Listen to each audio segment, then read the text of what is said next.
Halo semuanya, balik lagi dengan saya Rizky. Kali ini kita akan ngebahas kelebihan dan kekurangan yang dimiliki oleh Redmi 10. Yap, HP 2 jutaan termewah untuk saat ini, dan ini sih menurut saya overkill banget. Oke, kelebihan pertama yaitu di segi desain yang diberikan. Misalkan kita pakai HP ini tanpa menggunakan case dan orang-orang itu tidak akan nyadar guys kalau ini HP-nya cuma 2 jutaan aja.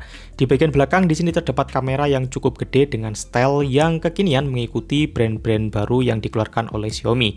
Ini sih mirip-mirip dengan si Poco X3 GT. Cuma di Poco X3 GT-nya tidak ada garis di bawah kameranya. Dan ngomong-ngomong tentang kamera, Redmi 10 ini memiliki kuat kamera dengan resolusi yang cukup gede yaitu 50 megapiksel. Dimana ini merupakan poin yang dibangga-banggain oleh Xiaomi di Redmi 10 ini. Dan bahkan dijadikan jargon ya oleh Xiaomi. Redmi 10 jawarannya 50 megapiksel. Bagian layar juga memiliki desain yang cukup bagus guys. Dia menggunakan dot display dengan rasio yang cukup gede yaitu 6,5 inch. Dan kerennya lagi, di Redmi 10 ini sudah menggunakan refresh rate layarnya itu sampai 90 Hz. Mantap banget deh ini untuk scroll-scroll sosial media ataupun untuk bermain game. Penempatan fingerprint di sisi samping ini juga menjadi sebuah keunggulan, karena di bagian belakang HP jadi lebih clean dan lebih elegan. Kalau ada lubang fingerprint di bagian belakang rasanya kayak HP murah aja. Keunggulan berikutnya, HP ini menggunakan chipset terbaru dari MediaTek, yaitu MediaTek Helio G88 dengan kecepatan up to 2 GHz. MediaTek Helio G88 ini diklaim memiliki loading aplikasi yang lebih cepat dan loading kamera snap yang lebih cepat. Ya, intinya di G88 ini dia memiliki performa yang lebih optimal. Chipset ini untuk bermain game sudah memiliki performa yang cukup. Genshin Impact saya mainkan di 60 fps ini masih lancar-lancar aja. Ya terkadang sih masih ada nge-lag sedikit lah, tapi ini cukup bagus mengingat HP ini memiliki harga cuma 2 jutaan aja guys. Kelebihan berikutnya yaitu ada di sisi baterai. Ya, HP ini menggunakan 5000 mAh dan ini awet banget. Saya pakai sosial media dan nonton YouTube hingga seharian baterainya itu masih mampu bertahan, bahkan lebih sehari ya. Kelebihan berikutnya ada di bagian-bagian kecil sih, seperti di sini sudah menggunakan USB Type-C, di mana untuk Type-C ini memiliki transfer yang lebih cepat. Kemudian adanya lubang audio jack dan Xiaomi masih mempertahankan adanya infrared blaster. Ini fitur kecil sih, namun saya suka banget. Biasanya saya pakai infrared ini untuk pengganti remote TV ataupun remote AC. Keunggulan berikutnya di Redmi 10 ini sudah menggunakan stereo speaker. Ya, di sini speakernya ada dua guys, yang satu di bagian atas HP dan yang satunya ada di bagian bawah. Dan posisi speaker yang atas ditaruh di posisi tengah. Jadi saat kita main game untuk lubang speaker yang bagian atas itu tidak tertutup oleh tangan kita. Keren sih Xiaomi sampai memperhatikan hal-hal kecil seperti itu. Oke, lanjut kita bahas untuk kelemahan yang dimiliki oleh si Redmi 10 ini. Pertama yaitu di bagian layar. Yap, di sini kalau kita lihat bezel layarnya ini cukup tebal di bagian atas, bawah dan juga kanan kiri. Kemudian HP ini belum memakai layar AMOLED. Menurut saya sih di tahun 2021 kalau nggak AMOLED itu rasanya kayak kurang aja guys. Di mata itu bisa bikin sakit.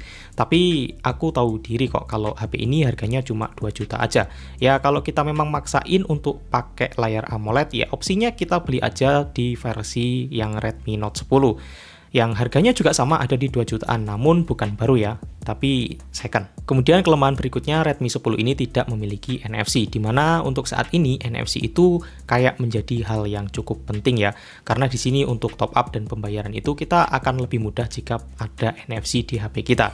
Kelemahan selanjutnya yaitu saat kita bermain audio atau kita dengerin musik ataupun nonton YouTube di volume paling penuh. Bagian case belakang di sini terasa geter banget guys. Ini efek dari stereo speakernya sih. Dari speaker yang paling atas ini dia akan menimbulkan geter di bagian case belakangnya. Tapi di Redmi 10 ini geternya tidak separah di Redmi Note 10. Ya ini sebenarnya bisa diakalin sih dengan kita menggunakan case yang cukup tebal di HP ini. Kelemahan berikutnya yaitu ada di bagian kamera depannya. Untuk resolusinya 8 megapiksel yang memiliki hasil menurut saya sih jelek. Apalagi pada saat low light, jelek banget. Kelemahan selanjutnya ada di sisi software-nya guys. Memang sih Xiaomi tidak lengkap kalau di MIUI-nya itu tidak ada bug. Pertama, adanya bloatware yang cukup banyak di sini. Kalau kita hitung sih di sini ada lebih dari 10 bloatware. Oh ya, buat kalian yang tidak tahu apa itu bloatware, jadi bloatware itu aplikasi-aplikasi yang udah terinstall dari bawaan HP-nya. Jadi saat kita beli pertama kali dan kita hidupin, di situ sudah terinstall beberapa aplikasi-aplikasi. Tapi tenang guys, di sini kita bisa menghapusnya. Lanjut, adanya bug di bagian navigasi. Jadi di sini saat saya habis pencet navigasi, baik itu home, back ataupun recent apps, di sini kayak ada tertinggal seperti ini. Dan sebenarnya saya nggak tahu sih apakah ini bug atau tidak. Kalau kalian tahu bisa langsung aja tulis di kolom komentar. Tapi sejauh ini saya pakai Xiaomi Redmi 10, Redmi Note 10 waktu lalu, dan di MIUI 12.5 juga sama. Itu tidak ada hal seperti ini, lancar-lancar aja. Berarti ini bisa aja bug di Redmi 10 ini. Oke, itu tadi untuk kelebihan dan juga kekurangan dari Redmi 10. Semoga video ini bisa menjadi referensi kalian sebelum memutuskan untuk membeli Redmi 10. Like video ini jika kalian suka, dislike aja kalau tidak suka, dan sampai jumpa di video selanjutnya.